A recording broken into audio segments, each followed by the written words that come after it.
All right, I think let's get started. Welcome everyone to this really exciting discussion.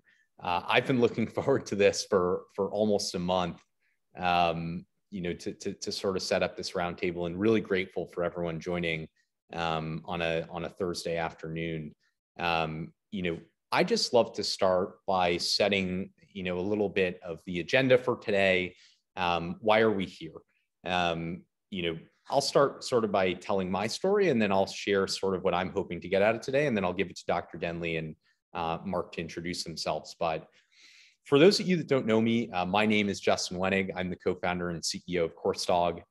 My story is about 4 years ago. I was a computer science student at Columbia University who got really frustrated while trying to enroll in the computer science classes I wanted to take.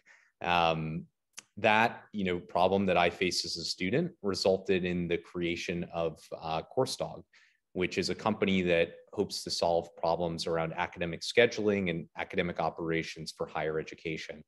The reason why I brought together Dr. Denley and Mark for this conversation is both of them, in my view, are really leaders in the way that they are running their operations. Dr. Denley has published extensive research on this. I look to him for the research on the space in some ways, and Mark and I have had a lot of substantive conversations about this. And so really excited to have a roundtable today to discuss strategies around scheduling, how we can improve graduation rates, persistence rates, financial sustainability, et cetera, et cetera. But Dr. Denley, I'll give it to you for an introduction. Yeah, thanks, Justin. And I'm really looking forward to this conversation too. So Tristan Denley, I'm Executive Vice Chancellor for Academic Affairs of the University System of Georgia. I'm the Chief Academic Officer there. So the University System of Georgia is 26 institutions across the state of Georgia, the public universities and colleges, about 340,000 students. And they really run the full spectrum, running all the way from our completely open access institutions all the way across to comprehensive four-year schools and University of Georgia and Georgia Tech. So it's a really broad spectrum of higher education today. I think we have big schools and small schools and rural schools and urban schools. We have HBCUs and Hispanic serving institutions and everything, really everything across the spectrum of modern higher education. I think that's what's really exciting about working in University System of Georgia is the work that we've done here and the successes that we've had and the things that we've tried. The reality is that I don't think it really matters what kind of school you're involved with.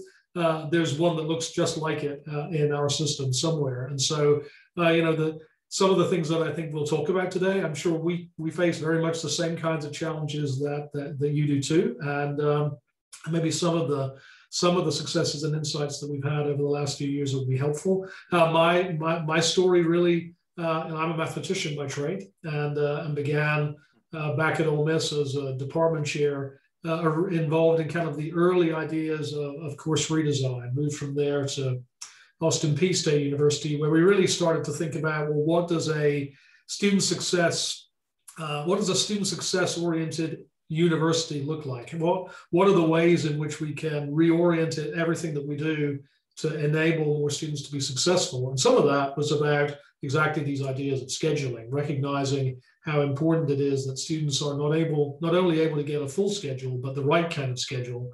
And then moved from there to Tennessee and now to Georgia. And in Georgia, we really have been working in this idea of what we call the momentum year, trying to pull together all of the pieces around trying to enable students to be successful right from the very start, making sure that they get off to a great start. And I'll just, as a teaser, and we can talk about the details about what that might mean later.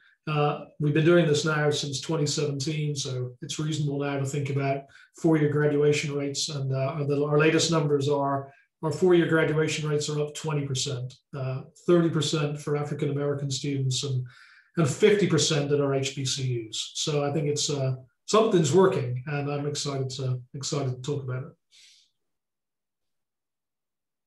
Awesome. Mark?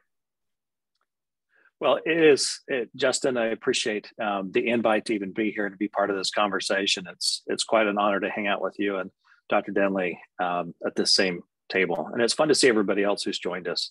Hopefully this is valuable and we can hear their insights as well. So, but I'm Mark Simpson. I'm the Assistant Vice Provost for Enrollment Services and University Registrar here in Texas. And, you know, I came to higher education probably through strange pathways. And I've been involved now for about 28 years, something like that. And I love the mission of what higher ed does. You know, and as a registrar, it's a really, really choice role. Ultimately, what we're here to do is to connect teachers and learners together. And often it's the same people. The beauty of the environment, of a classroom environment and research and everything that we do is we're all learning. And it really is a noble opportunity. And as a registrar, it's fun because our role is to help connect that experience. People ask me all the time, so what does a registrar do? And I say we connect instructors with learners in a space, whether that's virtual, whether that's in person, and at a different time, and trying to facilitate and build those relationships together to provide amazing information about who the instructor is, what the topic of the course is going to be, what the programs are and what the outcomes are and what the inputs are even. And it's just a fun business to be in. I just love it. Justin's heard me. I get too excited too fast about this, but I just love what we get to do because there's something beautiful and special about what education does for people's lives. And I really think that's what this is about, is providing lift and helping others achieve dreams. And so University of Texas, I think most people know who we are. We've been around for a little while. It's a fantastic institution here in Austin, Texas. Cold today, by the way. I'm used to the 70, 80 degree days, but rainy and chilly day, but it's just a beautiful place to be. It's an amazing campus. We have almost 52,000 students. Yes, we have listed here 18 colleges and schools. Several years ago, before I arrived here, there was a significant initiative that was kicked off to really focus on student success and looking at our retention and completion numbers. And if you were to go into if you were just Googled University of Texas and student success, you will see a significant transformation in 4-year and 6-year graduation rates. And it's because it was a coordinated effort. It was intentional by the campus. We looked at curriculum, we looked at resources that students had at their fingertips, a degree planning solution, a class planning solution, but it was really intentional with our campus community, with our advising community, with our academic community, to really focus on students who are at risk, students who weren't at risk, and helping them move forward in their pathways. And it's just a neat place to be, and really cool successes we had, and a lot of opportunities for more. Thank you, Mark. May I say for everyone that's here, part of the reason the thing that gets me so excited about this conversation is the different perspectives. We have sort of the student and the vendor, we have the chief academic officer, we have the registrar, we've got all these different, the schedule being such a living, breathing thing with so many different perspectives and ways to look at it. I'm really excited to the way that we're going to slice and dice this. I'm going to give a 2-minute overview just of my, what Coursedog is, how we're relevant to this problem. And then we're going to spend the next 45 minutes basically talking about, or how long? Yeah, we're going to spend the next 40 minutes basically just talking about scheduling and, the different best practices that have been seen on their campuses. But, our mission at Coursedog is really to break down barriers in academic operations. We founded the company from a student perspective with a problem related to getting into the computer science classes we wanted to take. And really the main problems that we solve can be fit into 2 buckets. One of them is operational efficiency. For those of you that, I see a bunch of names here that are involved in the creation of the schedule and the publishing of the schedule to students. There's an operational nightmare that's around those processes at many campuses today.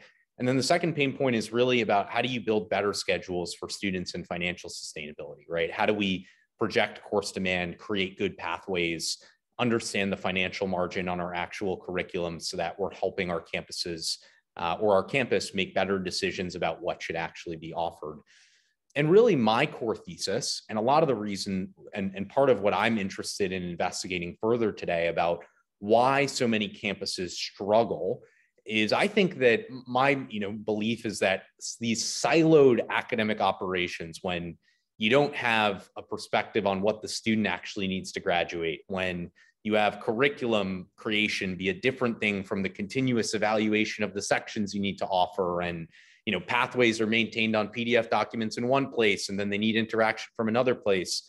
My belief is that it's those siloed academic operations that are the root of administrative inefficiencies that negatively impact student success. And for those of you that don't know Coursedog, over the last 3.5 years, we've in the last year in particular, we've become the market leader in what we call integrated academic operations. We provide a platform that does everything from curriculum workflow and management to schedule optimization to predictive analytics around pathways and demand. That's used now by about 110 campuses like the CUNY system, Columbia University, to solve some of these sticky problems around scheduling. Without further ado, I want to dive right into this. Really the discussion topic for today is, how does course scheduling and academic operations, how do they play a role in driving retention and completion on campus? And like I said, I think I want this to really be a holistic conversation. So please add questions, comments as we go along. It's going to make the discussion much more fruitful and provide a lot more value for the both of us. So I just love to start. I think, a core question for us to just define is why is effective class scheduling critical for institutional success? I know at a lot of campuses, it's usually managed at the registrar level. You could have spreadsheets, disparate processes, and why is this actually critical for institutional success? And then what does that success actually look like? And maybe, I don't know, Dr. Denley, I know that you've been a pioneer in sort of answering parts of this question. So I'd love to get to hear your take on this first. Yeah, so happy to kick it off, and I'm excited to hear what Mark says too.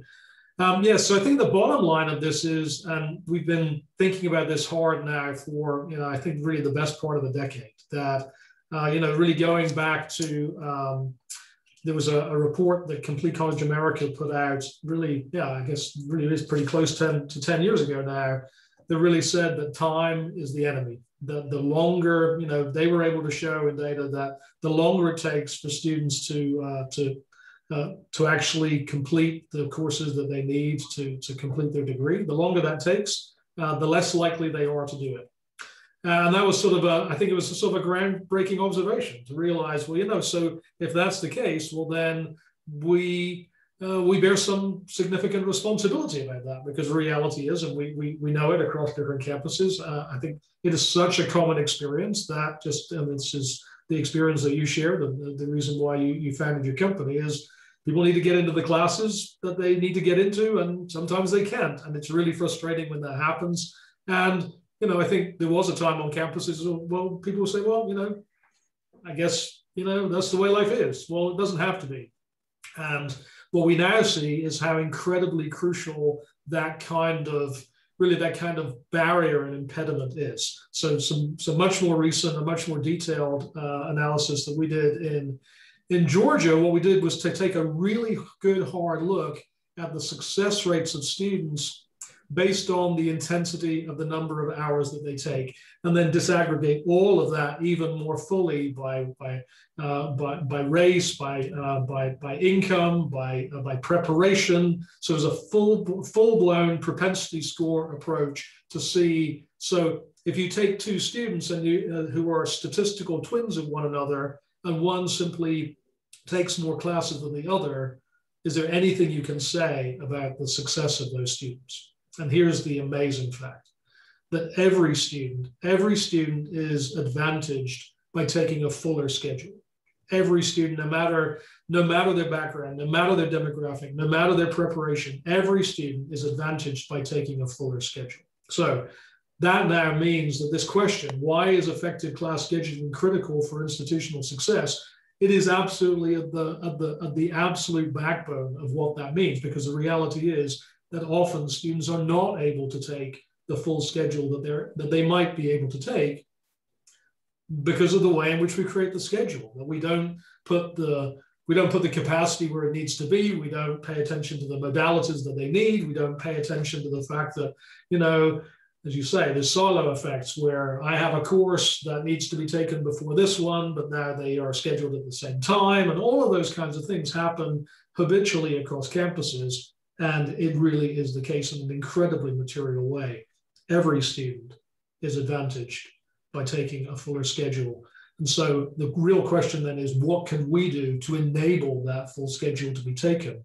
Of course, we'd love students to be able to take 15 hours a semester or even more perhaps, but not every student. There are students who are part-time, there are students who are variations of that. All of those students need to take as full a schedule as they are able to fit into their lives. That's how they will be successful. Mark? You know, there's such an art and a science to what successful scheduling looks like. And, you know, we look at those outcomes. I'll go back to my initial premise that I really think, you know, the beauty of what we're doing is connecting learners and learned and having this joint experience where we're learning things. And so to me, part of the successful outcomes is being able to convey, you know, ideally in a class schedule, we want to have the right class at the right time in the right location. And to be frank, you know, the right modality that meets the learner and the instructor's best pedagogical approaches. We really want to find that integration that works well for each of them. And for us to have great scheduling protocols, the art of it is, and the science of it is making sure we actually know what those ideal approaches are for each of those individuals, helping students understand their best learning and methodology. You know, all of us learn differently, and helping identify that and identify classes and how the classes are being taught that might match best with the learner's approach. But it's about this community building, and it's helping people understand that the better we build relationships between the instructor and our faculty and our students, the more successful our students are going to be. And so be able to provide students with the right information about their courses and who is teaching that, I think that's really, really critical. And ironically, the more information we can provide the faculty member about who their students are, about their level of preparation. I mean, that's kind of the Valhalla goal, you know, the goals that we have of trying to create an environment where people know where they are at this point, so we can help then start from where they are and then move forward and add a little bit more and add a little bit more to help their growth. And so for me, that's part of that connection is great scheduling is connecting people together with as much information that's helpful to understand why they're there and what they're going to accomplish in that relationship. I love that. And I think you know, one other note that I might add, you know, when I first started investigating this problem, one stat that really stood out to me was just that a majority of an institution's operating costs can be summarized through the course schedule, right? When you think about your instructors, your facilities, your curriculum. And I think that it's, you know, something that I found very interesting through my initial investigations of this problem was that at many institutions still today, you know, the idea of scheduling is looked at as like, oh, registrar does the schedule. Registrar just like needs to get it done. And it's almost like a transactional thing. And I find it really interesting that in some of the most successful campuses that I've seen that have been able to have really moved the needle on graduation and retention rates, the schedule is looked at like more of a, like, this is the heart of our institution, right? Our curriculum is our true long-term competitive advantage. It is what the institution is. And so it's just been an interesting thing from the outside looking in to understand and unwind, like, why is this not always looked at as a critical thing? And I think having that blend of both that sort of, you know, registrar perspective, Mark, that you speak of in the art and the science, I love that term because I know how political this gets. And then Dr. Denley, you know, obviously pioneering some of the research to actually be able to prove or, you know, show strong relationships on this topic, I think is amazing. But I'd love to start, like, and this is kind of a broad question, but what variables are critical to take into account when building a course schedule that will help rather than hurt students' degree progression? And like, you know, obviously I think there's like maybe things like pathways have, you know, shown certain relationships and, you know, superfluous credits. And I'd love to hear about that. But I'd also just love to learn a little bit about, you know, the art side, Mark, and just like the side of interacting with faculty and actually building a good course schedule. So we'd love to hear anything on this topic. So maybe I'll kick off again. So I think, first of all, I think you're right. So we now know information about pathways that we didn't know before. That and I think that the information we know is really striking. That first of all, math and English are incredibly important subjects in the evolution of student success across their degrees, much more important than we ever would have imagined. So, at least in Georgia, students who are successful in their initial math and English courses in their first year are 10 times more likely to graduate than students who are not. So it's not like it's a point here or a point there. It's a factor of 10. And I think, I was a math department chair for a long time, and I don't know how many students I met who, in their junior and senior year were coming back and taking that math course and then failing it. And then, it's common for people to take those courses and kind of put them off until later. Some of that's because of that capacity. Some of it's because they just don't want to take those courses. We now know that's a disaster. Completely the wrong thing to do. Same when it comes to the construction of curriculum, that making sure that when students are creating their schedule, that they're able to, in that very first year, take courses that make them feel like they're studying what they thought they came to college to study, not somehow waiting until that's in your junior and senior year when you get to take those things where you make those connections. So we now know a lot about the structure of the curriculum itself and the way that those pathways should be built.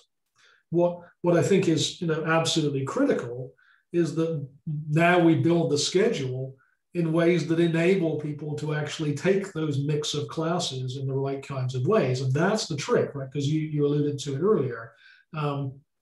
The way that we typically build course schedules is not about the mix of classes. I'll go back to when I was a department chair. I was about trying to get the classrooms that I needed to teach the classes that I needed to teach. And so it was almost it was a very blinkered kind of point of view. It was me trying to make sure that I had the classes to put the faculty members in. And what happened in other departments, that was another department chair's problem, not mine. But that's not the way that students create their schedules. They're choosing from everybody. And so that's a very different kind of problem. And Dr. Denley, as a follow-up, what would you say to, someone who's here on this webinar who, just, I'm guessing, feels friction about the politics related to saying, oh, we need to go change these pathways, or, oh, this, what would you say to those folks that have those hesitations or reservations? Yes, I think the reality is, and this is exactly what we've been encouraging our institutions to do and really hold them accountable for that, is you need to take the pressure testing of your schedule seriously. And this is what we've done, really developed a variety of different kinds of protocols and methodologies to really try to understand, okay, it's all very well to create these pathways and, like you say, put them on your website and put them on PDFs and all of that. But can students actually follow those pathways at all? Or is it just, a list of classes that you put on the website, and then when you actually go to look and create that schedule, you can't do it because nobody took the time to be able to make sure that happens. So I think you're exactly right. The traditional way that schedules are made is rife with this kind of idea of friction. But A, it doesn't have to be that way. And B, I think today there's no excuse for it being that way. Yeah. And can you speak toward the folks that, like, when you have these discussions about, is the schedule, are these pathways working? Are we employing the right strategies for scheduling success? Like, for folks who are here today, like, who are the right stakeholders to have in the room? Are you directly engaging faculty? Are you working with campus leaders? Like, what advice would you have for folks who are trying to pull together that discussion?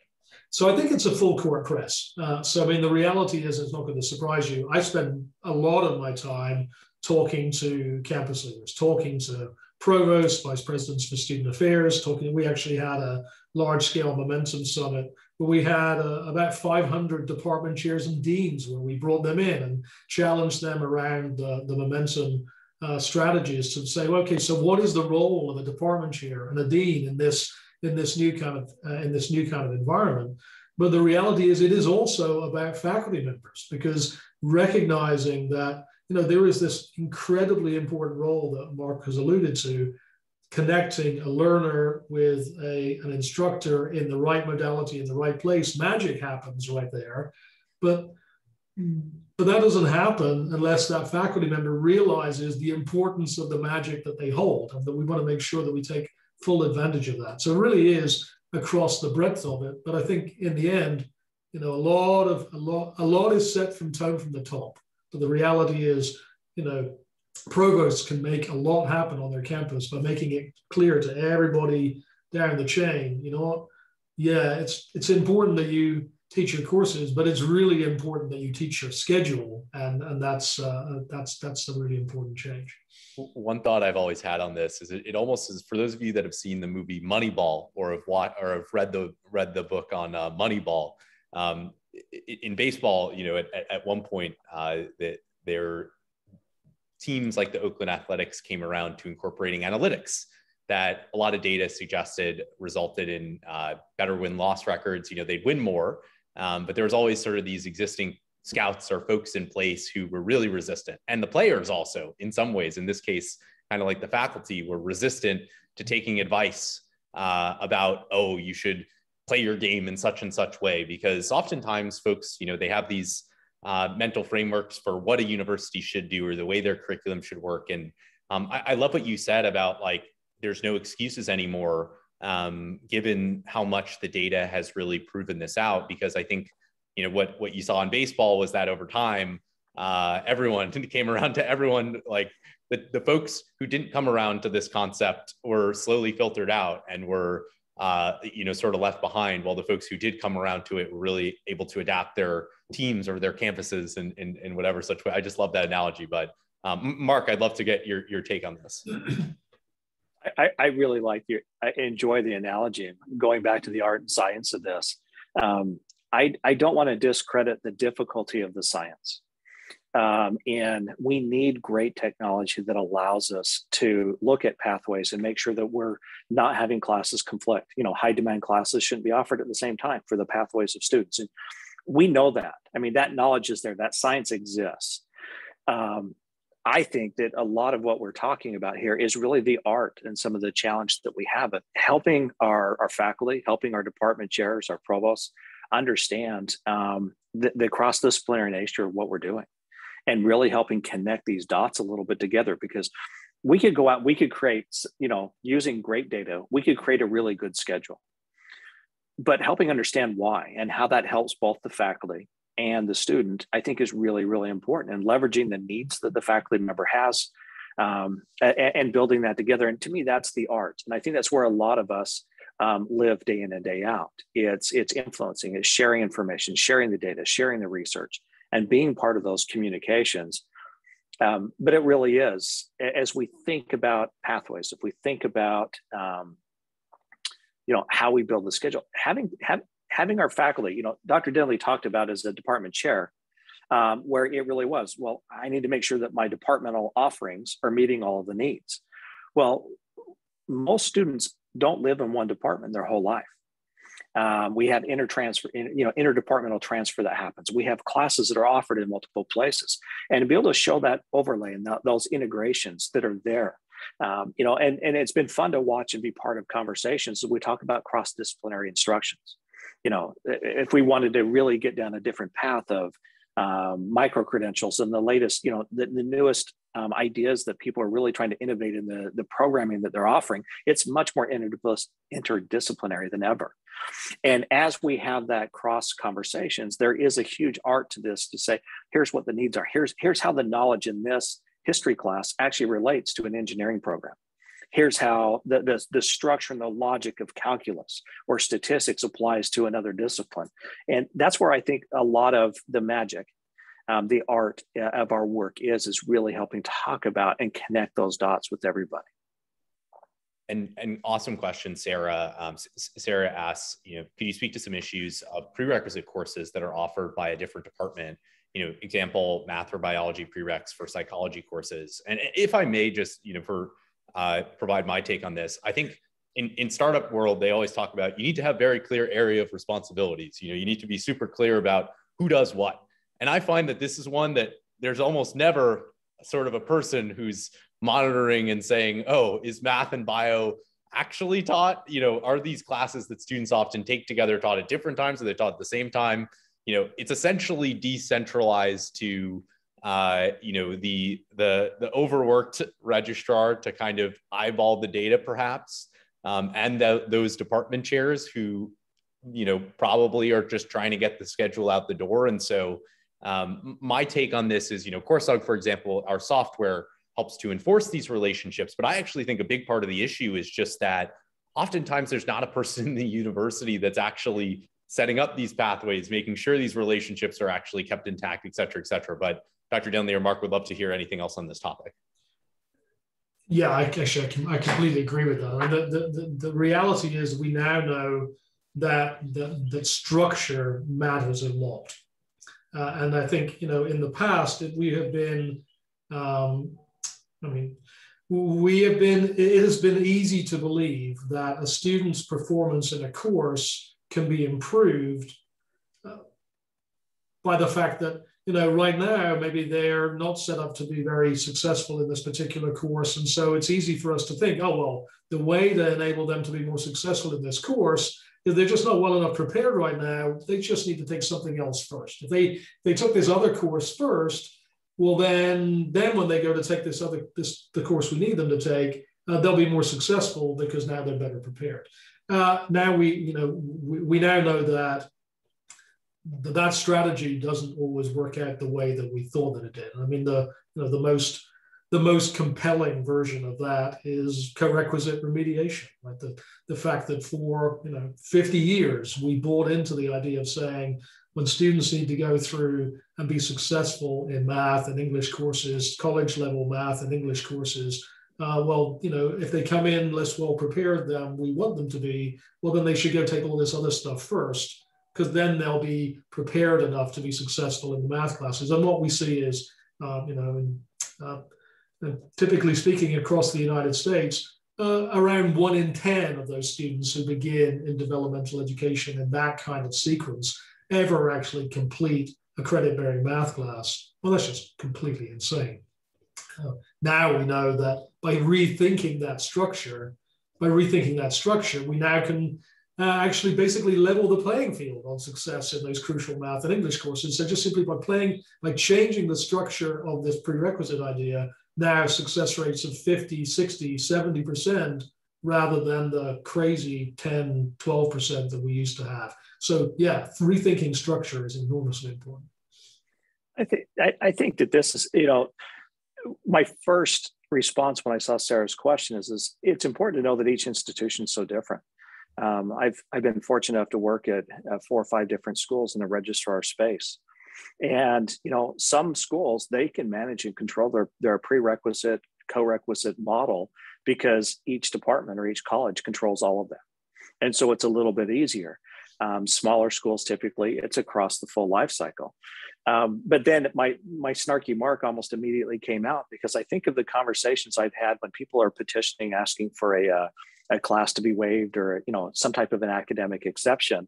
And one of the common at almost every school I've been at is hey, do I really need this math class? I'm a super senior. I'm ready to graduate. I've completed all my coursework, but I have my one stats class or my one math class that was a prereq. And that moment requires us to really pause and say, so was it really prerequisite knowledge? And so, and I'm not convinced it is as much as we used to think it was. But part of it is because of approaches that we've tackled in the last 10, 20 years that I think are starting to change how we tutor and where we work. And if you'll forgive me, Justin, I don't mean to go from one extreme to the other, but I think this really lends to kind of what the next phase is of learning and how we create learning concepts. I call them learning objects. It's the most agnostic term I can come up with, but we still think in our industry, the Carnegie Unit 3 credit hour class type model. And learning is so much smaller. And as if we have technologies and approaches to really think about micro learning that crosses multiple spectrums, when we can create that, identify it, and track it in our systems, have really good assessment, it allows schools, departments, faculty, classes to look at, okay, when I'm going into a class and it required linear algebra, and I'm going into a class and it requires that information. And if we see that a student in that phase of linear, whatever the mathematical formula is, if the student knew that information, great. If not, just-in-time tutoring to help understand that knowledge at the time, it really negates the developmental ed model that we have and the problems that we're facing of really poor success. And so several schools, several systems are really starting to find a much more effective success programming because they're doing just-in-time tutoring while the class is happening. And that requires a new way of tracking learning, both assessing it and what level of learning we're tracking. It needs to be different than just a course level. I think that's such a good point, Mark, about how we have this idea in our head of like what the 3-unit card, like it's so true that I think there's oftentimes these fixed ideologies about what curriculum or the schedule needs to be. I think we covered the strategies one. We talked a little bit about politics. Let's talk about COVID. Would love to just learn a little bit. I'm actually most interested in inquiring about how you feel the scheduling process has changed in a post-COVID world, and any recommendations or advice for folks who are here in terms of how perhaps they can actually use some of these changes in a positive way, or to change learning modalities. Would love to just learn a little bit about what's happened on your campuses. Mark, you want to go? Yeah. University of Texas is a very traditional on-campus in-residence experience, and we pride ourselves in that type of learning experience. And so COVID has really invited us. It forced us to think differently about how we teach, to think differently about, we talk about modality, but our pedagogical practices, and to look at it. And for us, and I think for a lot of institutions, I think we're at the initial phases of starting to learn as we're kind of getting back to whatever the pre-COVID normal was. We'll never get back to that again. But I really think we're in this phase now where we're starting to apply what we learned in COVID and starting to figure that out. And so I think over the next year or two, a lot of what COVID forced us to handle or forced us to address, I think those conversations, that learning is just really kicking off. Our initial phases, we were fighting the fight. On campus, we changed our for fall of 20. We changed our course schedule 6 or 7 times. Had students then re-update their registration as we were scaling back our in-person and scaling towards more hybrid and to more online classes. On our campus, a lot of people talk really proudly in the industry about high flex classes. Right now, we're finding that's a pain point for some of our students and some of our faculty. To be able to simultaneously teach a group in person and have another group off-site, it's unique. And that is a very challenging instructional format for our instructors. It's also challenging for some of our students. And so I think we're in this great learning mode right now. And COVID presented an amazing opportunity for us to think about teaching and learning. One of the things that I'm starting to hear from some of our students, and that I experienced at maybe some past institutions, is that our students really love the in-residence experience here, but they actually really like the flexibility of a hybrid class or the flexibility of taking an online class. And so how do we best create that teaching and learning experience for the student, meeting them where they are, where they want to be, while also, again, acknowledging and recognizing as we teach, some of us teach better in person. Some of us teach better in a flipped class environment, as faculty do that. And so recognizing both and partnering that up. But I think we're just at the beginning of learning. I think we're through the reaction phase. And I think most of the people in this audience that have been in this, we found ways to generate a schedule. We found ways to get the technologies in place to have online, hybrid, and in-person classes. I think the learning is just beginning. And I'm really optimistic that we really do focus on it and leverage this as a launch pad to really talk about instruction. Yeah, I agree. I mean, I think the experience we've had in Georgia, yeah, I think our experiences across the fall 2020 were much the same. We were trying to retrofit plans that were made a long time before to try to and that was challenging in fall 2020. And in spring of 21, I think what we tried to do there was really actually to hold ourselves accountable to actually deliver the modalities that we said that we would deliver. I think that was one of the interesting things in the fall of 2020, how frustrated people got when they went to a course expecting it to be in one modality only to find that it was in something else. And I think we recognize why that might have been, because we were being just amazing challenges to be able to offer that instruction, but recognizing how incredibly frustrating that was there in the spring. Now this fall, we are, actually back to a sort of something that is pretty reminiscent of where we were in fall 19. But I think it is the case that students are thinking differently about the instruction that they are looking for, that they are choosing. And I think that's, I agree, this is sort of an unfolding story. There are students who got a taste of virtual instruction and they really like it and they want to see more of that. There are students who got a taste of hybrid instruction and they really hated that and they don't want to see any more of it ever again. And that's not the same, maybe it's the same students, but I think there are some real learnings for us to try to unpack. And I'll just touch on a couple of them. I think that it's really important for us to realize that I think the sort of the value proposition has sort of changed. We have been very, very committed to offering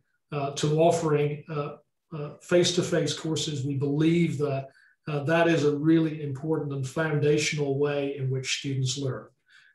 It is also the case that we're committed to offering really good quality, completely virtual instruction, because there are students where literally that's the lifeblood of their education. They simply wouldn't be able to go to those classes at all without the flexibility of really good quality virtual instruction. What I think is sort of interesting is, Mark, you sort of touched on this, students who, part of what they value about the flexibility of hybrid and virtual instruction is the flexibility of whether or not they really do actually, they change out of their PJs to go to the class. And the sort of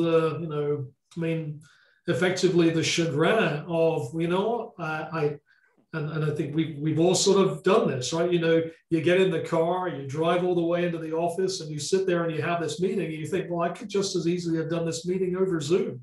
I didn't really need to get all dressed up and get in the car and come down there and sit in this room and watch a talking head tell me something that they could just as easily have told me remotely. And I think that's a new kind of attitude, a new kind of challenge where students will be expecting something different in an in-classroom experience than they might have been in the past, where they might have been content to come in and watch the sage on the stage.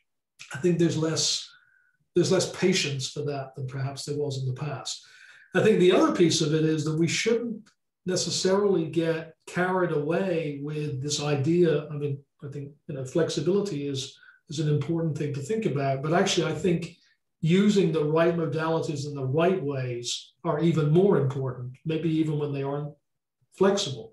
So I'll give you an example of this. Years ago, when I was back at Austin Peay, we redesigned freshman communication.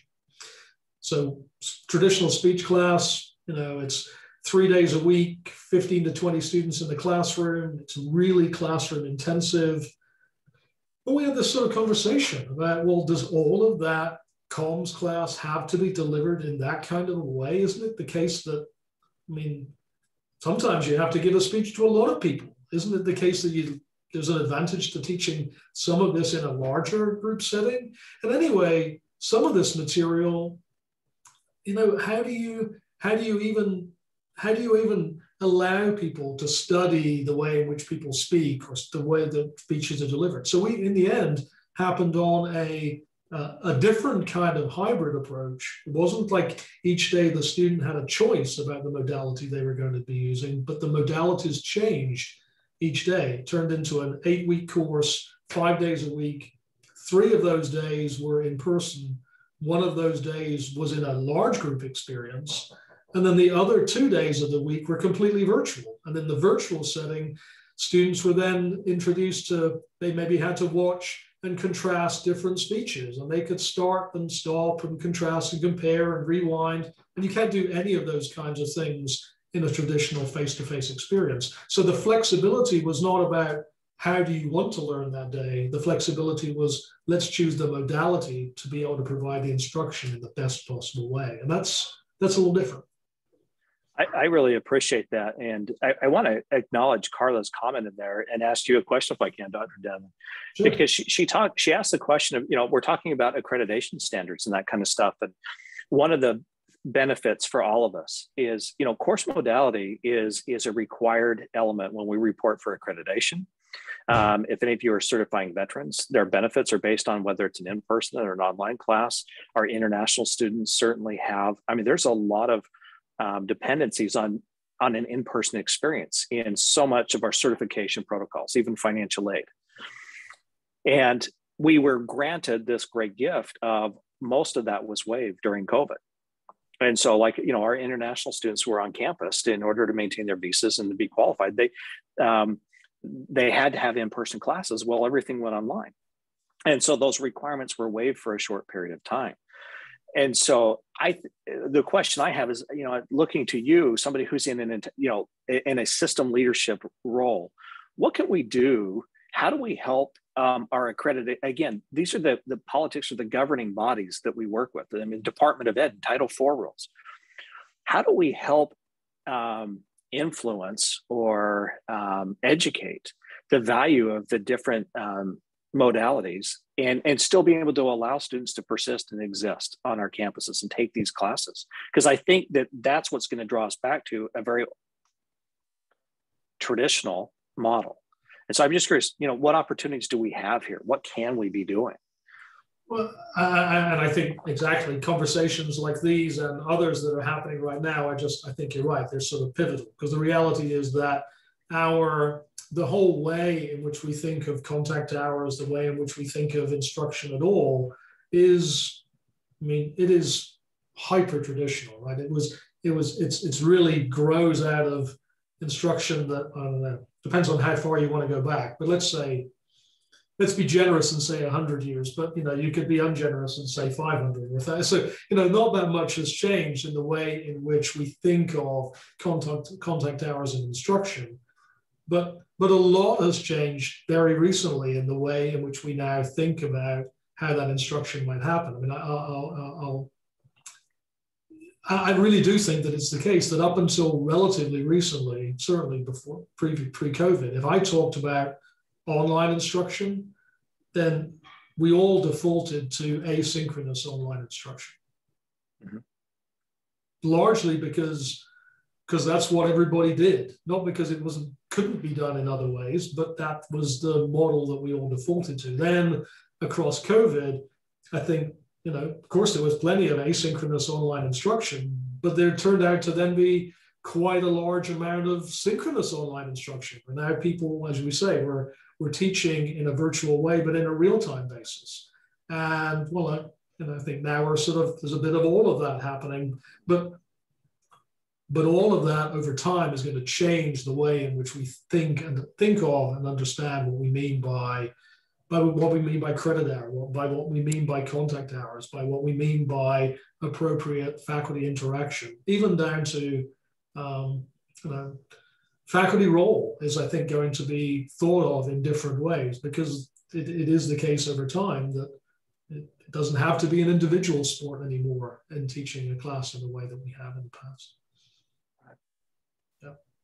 I think my last question would be, for the folks who are joining us, here, who have a campus that's very traditional, that has a traditional scheduling, doesn't have set up pathways and rolls a schedule from term to term and does things of the sort, like, what would be the first thing that you would do to sort of, for folks who are here, what should they do to get the ball rolling on changing the culture with scheduling? Is the first thing you do speak with your, provost or your VPAA or your registrar? Is it look at some of the data from Complete College America? Like, how would you galvanize folks into action to start to think about this problem? If you're okay, let me answer from a pragmatic standpoint. It's important that I'm really transparent. At the University of Texas, we're still a pretty traditional old school way of scheduling. It's not as effective as what we would like. And so I'm not at all saying that we're doing what we want to be, but it's important that we at least start to be able to identify what the goal is, what the new world looks like, what we want it to look like, and to be able to start to think from that vision and help articulate. There's a lot of really cool things that we do now. You think about the training, you think about a college scheduler. And so at the University of Texas, 18 colleges and schools, we have formal trainings with our scheduling community in each of those colleges. And we have hundreds of people who are involved in this conversation. So we have a decentralized and a centralized approach. And so our teaching and training, and in that forum is educating and highlighting and bringing up these issues. They actually know the issues, but to actually bring that scholarship and to bring practical ways to implement the data, the information. I think those are the kind of things that we can be doing. It really is. It's starting the conversation and facilitating that conversation. It's hard. Scheduling has always been hard, and I think it will always be hard. But the best approach that I know, let's start by a conversation. Yeah, I think that's right. I mean, I would really encourage people to create a set of design principles that the schedule is supposed to satisfy.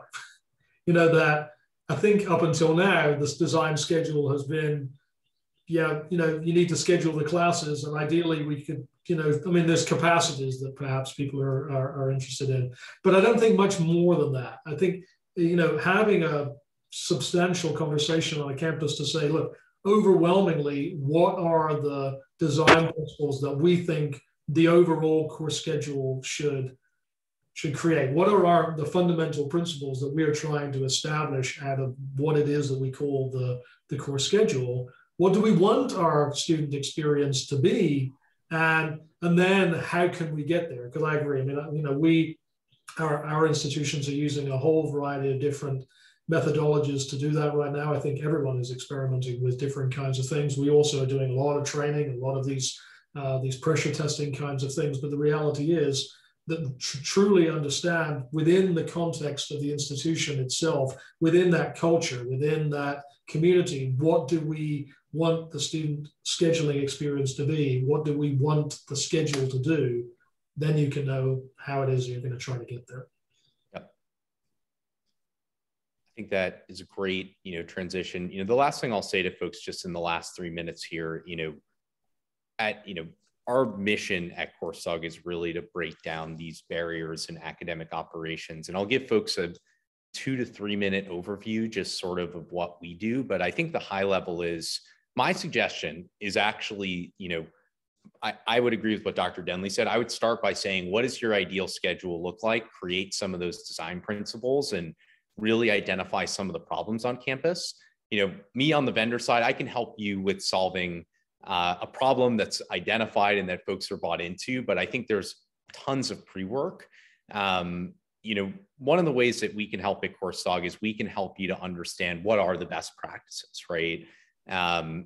What we believe at Coursedog is that having a single system that, where folks can fill out new courses, where you can build schedules all in a, single interface where, when you update a course, it gets sent to the right person, it gets tracked, it's exportable for accreditors. Similarly on the scheduling side where, you have a single interface to create the whole schedule. We think that having that single place for operational efficiency can be really important. And most importantly, what Coursedog will do and what we're happy to do with each of you, regardless of whether you decide to work with us as a vendor, is walk you through the way that we're thinking about pathways. So in Coursedog, I can identify different courses or sections where I can say, hey, this bio class and this chem class, these really need to be taught, same time, same day, or maybe they need to be different times or whatever it may be. And then when your folks actually go in to build the schedule, it will identify these relationships to make sure that we're not violating any of these pathways. Coursedog also actually provides an interface where you can create pathways. So you can actually come into our app. We can import data from your degree audit system to help you with auto-generating some of these pathways, pulling from any templates that you have in place. And then, even allowing you to display, even allowing you to create some of these interactive pathways online so that students can actually have a single, place to reference for the degree map or the academic pathway. All of these are around, we really believe that defining pathways is really important.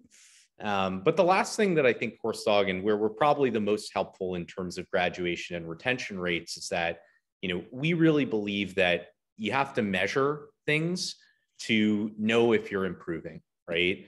And in Coursedog, we provide a lot of different reporting and analytics. What are your sections that you may want to consider consolidating? What are the ones you may want to consider growing? For those of you that know about Momentum Year, are you offering, how are your early English and math classes, performing, and what is the momentum for students on their journey? And for those of you that haven't seen it, we actually just launched a totally new product, which is really centered around pathways analysis that goes above and beyond just degree audit, pulling in degree audit data. But the really what this does is it actually helps you to spit out, hey, here's sections you might want to cut. Here's section, because you're not seeing a lot of student enrollment and they're unproductive credit hours that students are taking. And here's sections you might want to add that are actually creating bottlenecks for your students. This even helps you simulate, who are my transfer students coming in? Who are my new students, and where are they going? And helps you to actually project where these students are going to see bottlenecks on their pathway. Where are we not offering enough sections or courses? And then last but not least, this even helps you to identify, when I place a course, what is the best place that I can place this? Are there areas that are going to create conflicts, based on if a lot of students that take Bio 101 also take Bio 102, we probably shouldn't place this at 10 a.m. Maybe we want to place this in an off-peak place like 3:30, right? And then last but not least, what this new tool does, it actually helps you to identify how successful your pathways are performing. So what's your time to degree by pathway? What is my actual percentage of productive credits that my students are taking? And the newest part of this, which we're really excited about, is actually getting into financial analysis. So you can actually identify what's the margin on your different pathways, what's performing better, what's performing worse, and helping you to identify, instructional costs and where you can really make substantial improvements. For everyone who's still here, I just want to give a huge thank you to Dr. Denley and Mark for joining today. This was a really productive conversation and I learned a lot. So thank you so much, folks, for joining, and thank you everyone for tuning in. Thanks, Justin. Thanks so much. Thanks, Mark. See you folks later.